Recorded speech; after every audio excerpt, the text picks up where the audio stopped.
What didn't kill you but ruined you financially? I wouldn't say ruined because I did recover eventually. We had a large hospital bill, and though they suck, they are pretty flexible with making payments and they don't charge interest. One day I was on the road and the bill was due, so I called my wife and asked her to make the hospital payment for me. Apparently I wasn't clear in my instructions, so she called the hospital and quite literally paid the entire balance off on my credit card. I think it was like 10 grand. I was devastated. I tried to call and get them to cancel the transaction, but they told me I was shit out of luck. I bet paying off that hospital bill I paid it at least twice because of the damn interest. Divorce.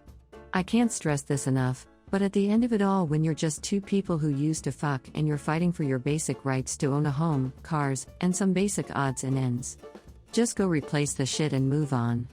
It's not worth the legal fees, the endless hours in the courtroom, the awkward communications, and all the fucking resentment and animosity.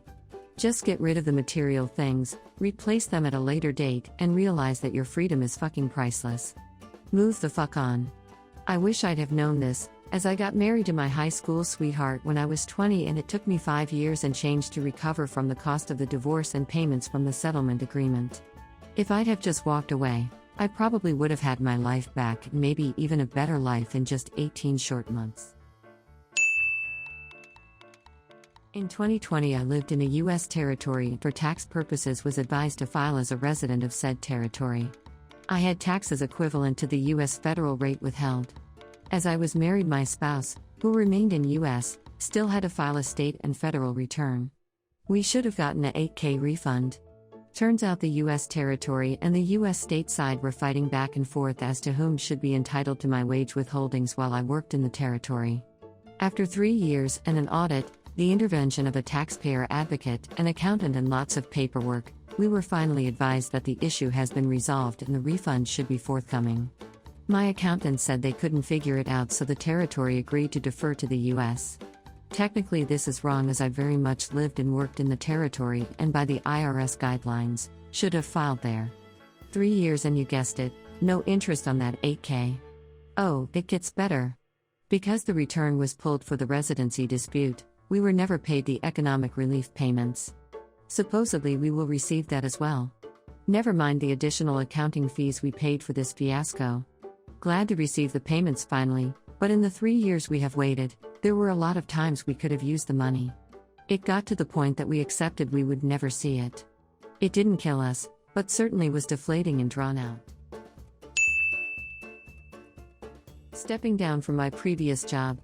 I had just moved out on my own for the first time. I was able to afford it easily, but the job was in leadership. A few months later, my cat, who was fighting kidney disease, got more sick alarmingly fast. He ended up not making it, and that caused an extreme depression and suicidal ideation. The job was destroying me mentally at this point, so I stepped down and transferred to a closer hospital. I work in an ER. I was so much happier in that aspect, but with me stepping down, I got a pay cut. The things I could afford easily were now affordable if I tried to make ends meet. The property management kept raising the rent on me, and I eventually moved out because I began to rely on payday apps to get me by. That snowballed into a long period of anxiety and panic attacks over financial issues. My car got repoed twice, savings was drained, credit cards were maxed, you name it. A year later and some change, and I am finally back where I started.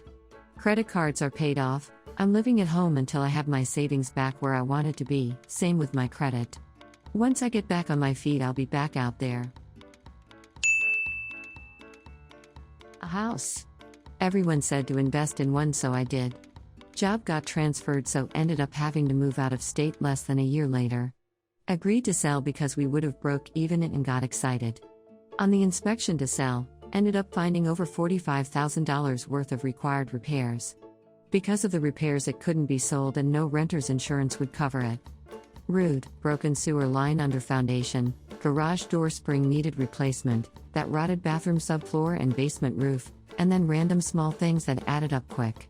Even with insurance, still ate $25,000 plus, moving a 20-hour drive away. Still trying to recover and living in a 2-bedroom with 4 people. Never buying a house again. COVID.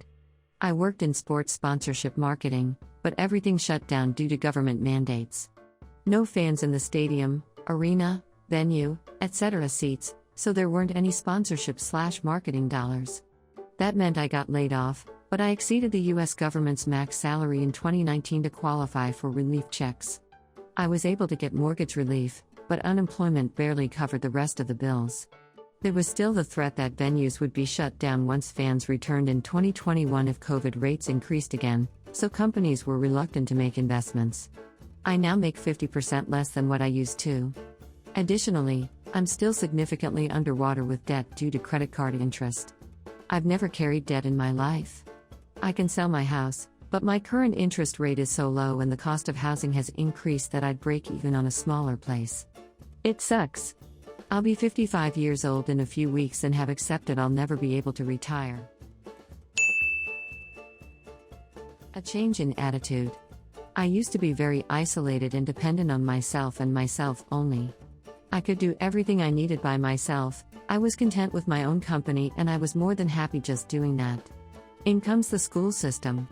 They put me into counseling and therapy that destroyed the way I thought when I was an impressionable teen and made me think that you must only rely on other people and that self-reliance is not good. Heaven knows how they even got that one approved, if they even did. Anyway, it's been years of brain training and constant fighting with my own mind, but I'm finally getting back to a point where I'm content with being just me and doing things how I do things, but I have still kept the better bits of societal integrations such as parties and social events, enjoying basically everything that most normal people do just without the need to rely on anyone for it.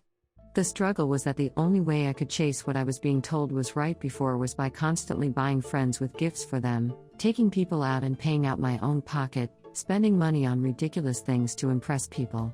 I'm now about a year into really turning myself back into the person I want to be. It's going very well. I've more than doubled what I was on salary-wise compared to just over a year ago, and I have a very lovely fiancé who means the world to me but also will just let me be me.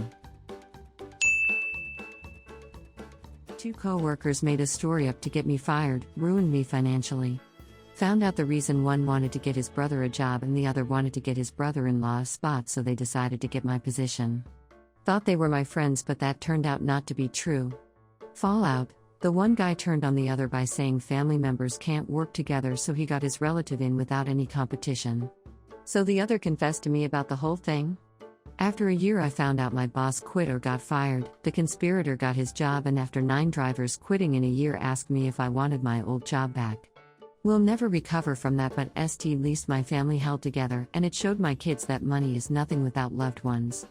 I'd rather work till I die with family values compared to what my 2 former friends treat others.